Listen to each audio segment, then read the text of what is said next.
Zhou, who is also known as the Stone Demon, is an overpowered martial artist who has spent his whole life studying how to beat people with his bare hands, and yet, he still can't bag himself a wife.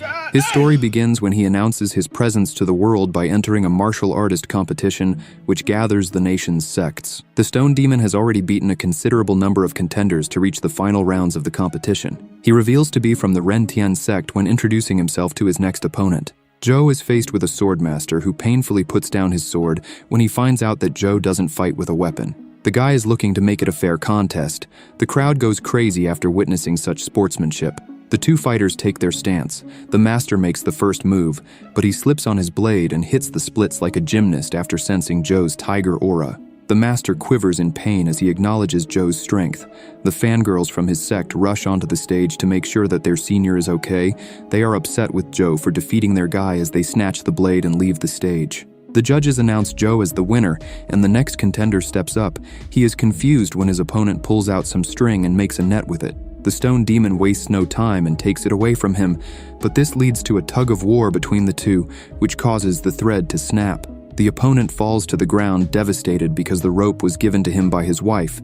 She makes a swift appearance on the stage by using the crowd as her stepping stone, as if she was on Takeshi's castle. She politely concedes on behalf of her husband before comforting the mortified man. Zhou tries to apologize as the couple leave, but she makes it clear that he will never be forgiven as tears run down her face. She even goes as far as to curse him to be single forever. The Stone Demon is declared the winner, but his next match doesn't even start, because his opponents are disqualified when it comes to the judge's attention that they are a duo, which is against the rules.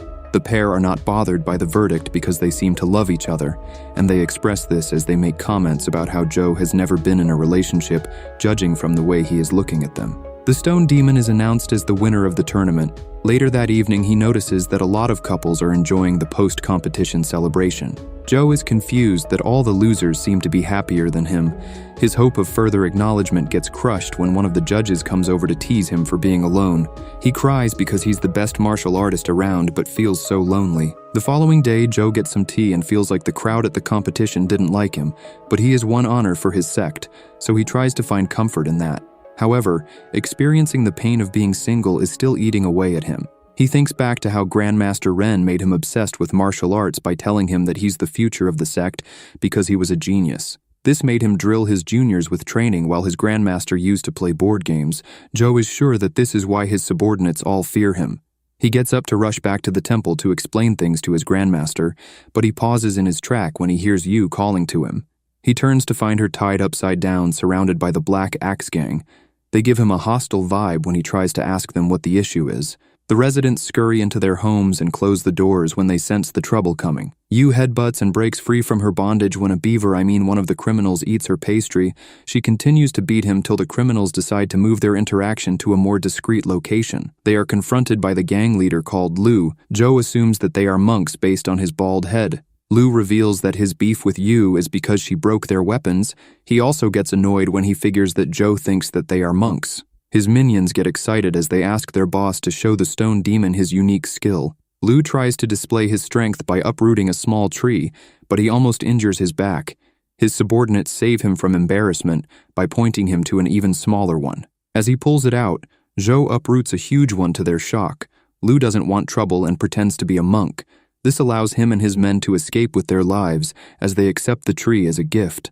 Zhou buys Yu a meat bun to replace the one she lost since they are acquaintances.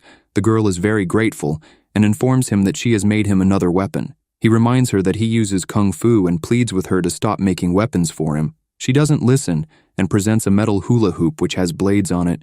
Yu demonstrates how it can attack enemies from all sides. She vomits from the motion of hula hooping. Zhou realizes that she got the steel to make the weapon from Lu and his men's axes. That is why they were so angry at her. He feels terrible for helping the bad person in this situation. As soon as Lu and his gang get to safety, he expresses his frustration that they had to retreat after losing their weapons while getting mocked for his bald head. The boss promises to get his revenge, but his speech is interrupted by Yuan, the illiterate swordsman. He also calls Lu a monk as he asks for directions to their temple. He wants to spend the night there. The bandits get annoyed and surround him for calling their boss a monk. They are all dumbfounded when Yuan misreads the character on the back of the tops. One of the criminals tries to correct him, but Yuan shuts him up by landing a devastating kick. Lu takes great offense and orders his men to take him out. He recognizes the illiterate swordsman as soon as he sees the red blade. Yuan has been traveling around the country challenging strong warriors, and he currently has a perfect win record. The boss is also knocked back after his subordinates take a beating. He concedes and tells the wandering swordsman about Zhou in hopes that they will weaken each other during their fight so that he can swoop in and take his revenge on them both. Meanwhile, at the sect, Master Ren puts Xiang and some other subordinates on watch duty because he doesn't want Zhou to catch him playing board games upon his arrival. The Grandmaster meets up with his non-warrior friends to show his skills. Soon after, Zhou and Yu return, and they are greeted by an excited Xiang who clearly has a crush on Zhou. She also tries to delay them to allow the other lookouts to inform their master of his star pupil's arrival. Sadly, their signal is a little too obvious as they set off some fireworks that catches Zhou's attention. The lookouts fight among themselves for such a blunder. Things get worse when Zhou rushes to Ren's side when he hears a cry. He busts into the building to find their master getting beaten by his non-martial arts associates for cheating. Ren tries to play it cool like they were doing nothing as he welcomes his prodigy, but Zhou chokes him with the hula hoop weapon because he knows what his master was doing. Meanwhile, Yuan the illiterate strikes again as he mixes up the Ren Tian sect with a different one. He goes in to challenge them, but the master of the school refuses to back down and orders his disciples to beat him to death. Unfortunately, they all get defeated by Yuan. The batted master tries to explain to him that he has completely misread the name of their sect. This triggers the swordsman to give him an explosive slap. The subordinates plead with their master to get the illiterate out of their institution. The master falls to his knees and concedes that they are the ones who are not educated, as they misspelled the plaque on their temple wrongly. He even expresses his gratitude to Yuan for correcting them. The idiot swordsman falls for the fake admission. The master is dumbfounded when Yuan gives him a copy of his nonsensical novel that he intends to publish. The boss of the sect commends his book just to get him to move along. As soon as he leaves, the master is livid to learn that Lu was the one who lured that fool to their doorstep. He believes the bandit leader is trying to play tricks on him and feels like he needs to defend his honor as a man, so he rounds up a group of his men so that they can get revenge. In the interim, Lu and his criminals reach the Ren Tian sect, but stay hidden.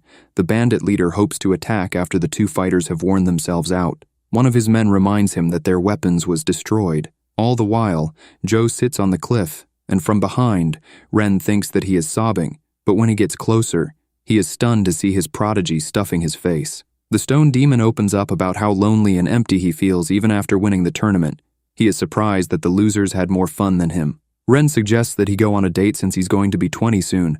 Zhou starts to freak out at the thought of marriage when it gets brought up. Their conversation is interrupted when Zhou is informed that someone is looking for him. By the time Zhou comes to meet his visitor, the ladies are all smitten by Yuan's looks. The old ladies are willing to risk it all for him, while some of the younger women drool over the warrior that stands before them. Xiang is not under his spell and calls him a toy boy who doesn't compare to her Zhou. Yuan challenges the stone demon to a fight as soon as he comes out. The swordsman makes a mistake when he concludes that Zhou is the master of the sect. Ren doesn't mind the idea of that happening because that leaves him free to play around. Yuan doesn't waste time and draws his sword to attack Zhou, but the stone demon dodges his strikes and even stops the blade with his bare hands to end the first exchange. Zhou calls him out for his sudden attack, but Yuan is stunned that he was able to block his red feather sword with just his hands. The stone demon reads the engraving on the blade and informs him that its true name is Red Collar. Yu wants Zhou to use the hula hoop weapon for this fight and throws it to him. He swiftly handles it and tosses it to the illiterate swordsman as it lands on his blade. Yuan returns it and gets offended when Zhou starts to hula hoop. He passes it to Yu, who throws it back at the swordsman. He aggressively deflects it out of anger because he has not come to play around. The bladed hoop travels at a great speed and cuts Yu. Everyone rushes to her side as Zhou gets livid. He tries to get to her, but Yuan stands in his way. The swordsman pauses for a moment when he senses Zhou's aura. Ren already knows that his pupil has lost control, and in that instant, Zhou closes the distance between him and Yuan. He throws a body punch that the illiterate narrowly blocks with his blade, but he still gets pushed back. Ren stops Zhou from continuing his assault as he instructs him to calm down. Zhou comes back to his senses and sees that Yu is fine, as she is more worried about her broken pancakes than her shoulder wound. The stone demon is starting to feel guilty when Yuan starts to cough up natural ketchup as he took internal damage from the punch. The ladies of the city begin to treat Zhou like the villain by throwing food at him for harming their new idol. After a short while, he is covered in a mountain of scraps and is stunned that the people he lives with have turned on him so quickly. Xiang is the only one who tries to protect him, but the pelting of food gets so bad that even their idol takes a watermelon to the head. Zhou can see that Yuan is a pure martial artist and accepts a rematch when he promises to win the next time they fight. Yuan leaves without interacting with his new fangirls, which only makes them crazier. He spots Lu and his men in the bushes. The bandit leader is stunned that someone as strong as Yuan was defeated so badly, but some would say that he was the real winner because the group of ladies chase after him like he's a prime 2012 Justin Bieber. Lu pretends to be a monk again when Zhou spots them.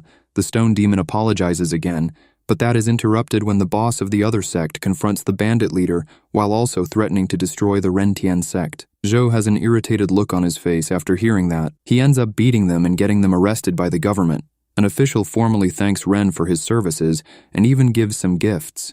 Lu is on edge, hoping that his monk cover doesn't get blown since they are the real criminals.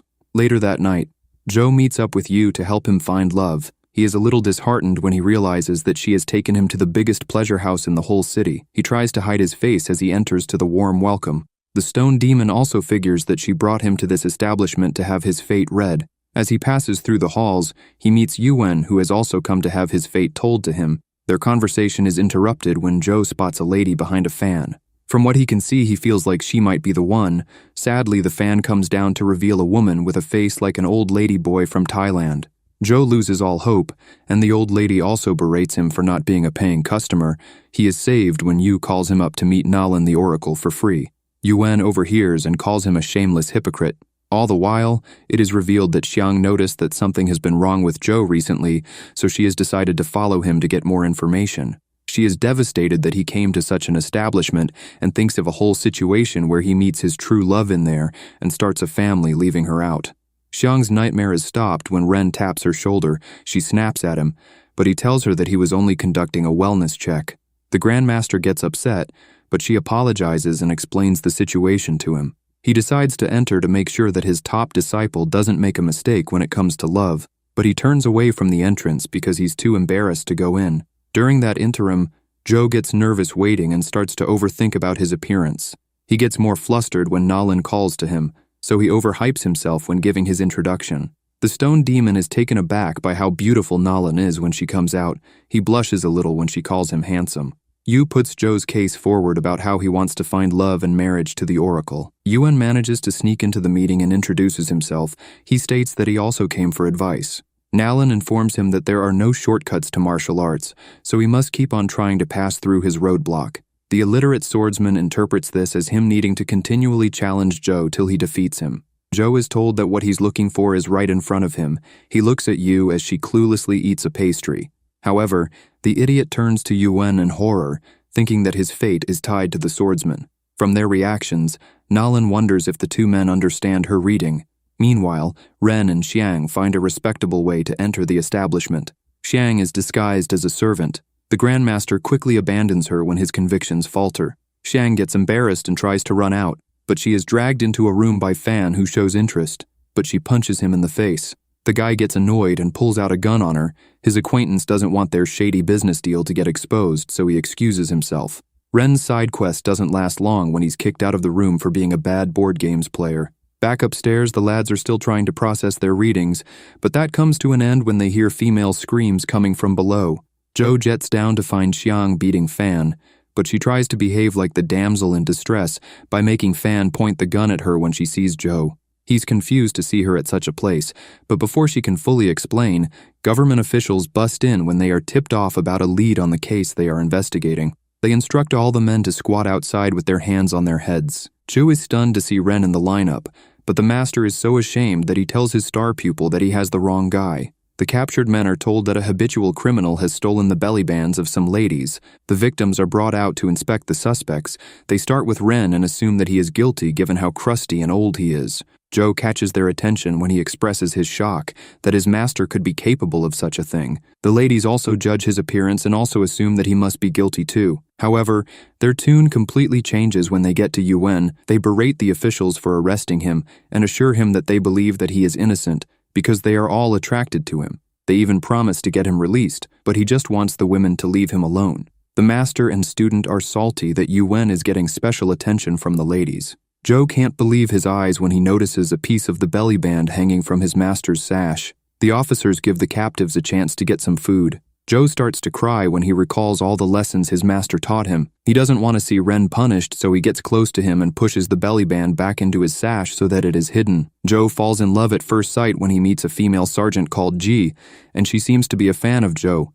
The stone demon gets flustered and falls on her when he tries to introduce himself. As he apologizes for his blunder, some officers bring Fan as their culprit. He thinks that he has been arrested for having the gun, but he protests the accusation that he also stole the belly bands. He ends up accepting the fact that he was disturbing public order. G apologizes to the master and student for the misunderstanding. Joe's heart starts to race when G asks him to meet at the mirror lake outside the city. Xiang gets furious that the man she likes is about to go on a date. The day of the meeting comes, and G is a little stunned to see him in a traditional warrior's outfit. She has a positive reaction to it, which makes him happy that he listened to his master's advice. The two head back to the sect to meet with Ren. Xiang brings some tea for their guest. She gets annoyed thinking that Joe is about to get married to G and makes a weird gesture that makes everyone look at her like she is a weirdo. G reveals why she wanted to meet with Joe. The government is understaffed, and she would like to have a trustworthy sect to help them pick up on the slack. Ren feels sorry for Joe that this whole thing had nothing to do with her being romantically interested in him, but he gives his top student a chance to win her heart by recommending him to help G with her work. She excitedly holds his hand that she gets such a capable asset. Xiang almost breaks the tray as she channels her frustrations into it. The stone demon later meets with Ji to start his work. He is motivated to aid in getting their city rid of the bad guys. Zhou is introduced to the rest of her unit. He quickly realizes that the reason her unit feels so overwhelmed is because they are getting involved with things that don't require their attention. For example, helping an old woman cross the road or locking down the whole city because one lady lost her handkerchief. Zhou continues to patrol with Ji, and she thanks him again for the help. She reveals that she is in law enforcement because her father was a thief who lost his life to the government. She wanted this job to make criminals turn over a new leaf.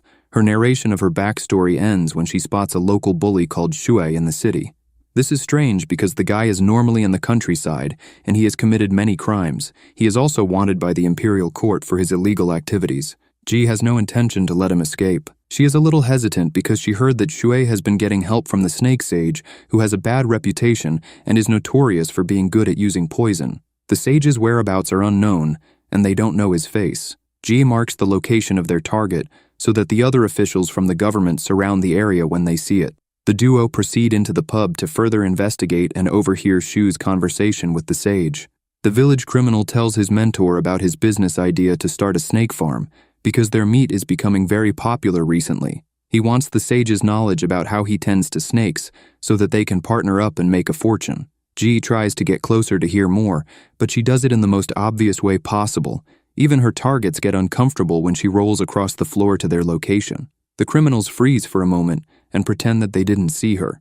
Ji returns to her table and takes a sip of Joe's tea because she has finished her own. The loveless loser retrieves his cup because if he drinks from the same spot as Ji, it is like he has given her an indirect kiss. He clearly took inspiration from R. Kelly. The weirdo smiles at the cup, happy that such an opportunity has come. A message from the government is sent to the duo via throwing knife. Joe deflects it, thinking that it was an assault on them. Sadly, the blade bounces off the walls and hits the sage in the head. Shui gets enraged because the sage was his uncle, so he orders his two bodyguards to deal with the duo. Ji tells Joe to go get backup while she holds off the big guys, but she gets taken out with one shot as soon as she dashes in. The stone demon still holds the cup that has his first kiss on it, but he uses his other hand to catch Ji. Shui launches an axe, forcing Joe to block with his cup hand. The extra tension makes him squeeze too tight, causing the cup to break. He loses his temper and beats the criminals. Ji thanks him for the help, but he just wants her to drink from the new cup he's holding. Meanwhile, Sui is captured and taken away, but the officers feel like they are forgetting something. They brush it off, but their intuition was right because they forgot to also apprehend the sage, as the knife only knocked him out. The following day, Joe wakes up with high spirits and informs Ren that he's heading out to help Ji solve some more cases. Xiang is upset because she doesn't want him to get too close to the sergeant. The master is just happy that this leaves him free to play his board games. Joe hops down the mountain with his breakfast in his mouth, excited to see Ji. They meet sooner than expected when the sergeant's horse almost tramples over him, but he manages to hold it off. She picks him up, and as they head to work, Joe thinks about some of the unsuccessful interactions he has had with some of the people they were supposed to be helping. He hopes that he can do something to impress her on this theft case. They arrive at Yu's house to Joe's surprise. He wonders if her father named Hong filed a report. His confidence increases because if that is the case, he's hoping that he will say positive things about him. He prays that this will help win Ji's heart. That doesn't go to plan when Hong does the exact opposite by calling the stone demon a criminal. Hong sits and informs them about his missing axe heads. Joe gets nervous and basically denies exactly what happened to the axes without being asked a question. This only makes Ji and Hong suspicious. They move on to interrogate some witnesses, but in the end everyone points to Joe as the thief. He reminds Yu of the axes she melted from her dad's workshop. He's trying to cover for her because he is worried that she might go to jail. Yu doesn't think that it's such a bad deal because this means that she could get free food for the rest of her life. Joe is handcuffed by a disappointed Ji. He tries to explain, but Yu comes forward and reveals what really happened. The stone demon gets moved that she was willing to defend him. She reminds him that it's for the free food. Hong still blames Joe and wants him to be arrested. He somehow manages to avoid jail time and later skips to work one day because he thinks that Ji has finally asked him out after he helped solve so many cases. He bumps into Ji again, which just makes his day better since this means he gets to ride into town with her. However, his plan is ruined when it is revealed that Yu got to her first, so she's getting the lift. The trio arrives in town where it is revealed that Joe is not good with horses and doesn't even know how to ride one after falling off a horse when he was a kid. He landed in a cave where he found a secret book on how to heal the bald. They walk through the market having small talk when Joe is suddenly attacked by some snakes, but he vanquishes them. Fang the Snake Lord comes out impressed by Joe's skills. He is the master of the Snake Sage, and he's content that his student lost to a worthy opponent. The sage is wheeled out in a vegetated state. Ji immediately apprehends the sage when his identity is confirmed. She praises Fang for his good work, but the Snake Lord makes it clear that he has come for revenge. He throws a smoke bomb so that he can attack from a hidden place, but Joe showcases his skills when he blows away the smoke, along with the snakes that Feng was trying to unleash on them. The shockwave also leaves the Snake Lord defeated and disheveled. The stone demon is later hit with another blow to his non-existent love life when he gets word that Ji is leaving the city and is going to the capital. She got a raise after all the good work she has been doing lately. The sergeant thanks Joe for all his help. She is sad to leave since they have only just started to know each other. Joe congratulates her and says goodbye. He asks her if she has ever thought about who she is going to marry. Ji honestly lets him know the topic has not crossed her mind because all that she is focusing on is on how to be the best sergeant. He just hopes that she doesn't forget about them when she gets to the capital. Yu listens in on their goodbye conversation, and she can see that Joe is going to need help to recover from this heartbreak. It is also revealed that she got bitten by one of the Snake Lord's creatures, which seems to be poisoning her. That brings the episode to an end.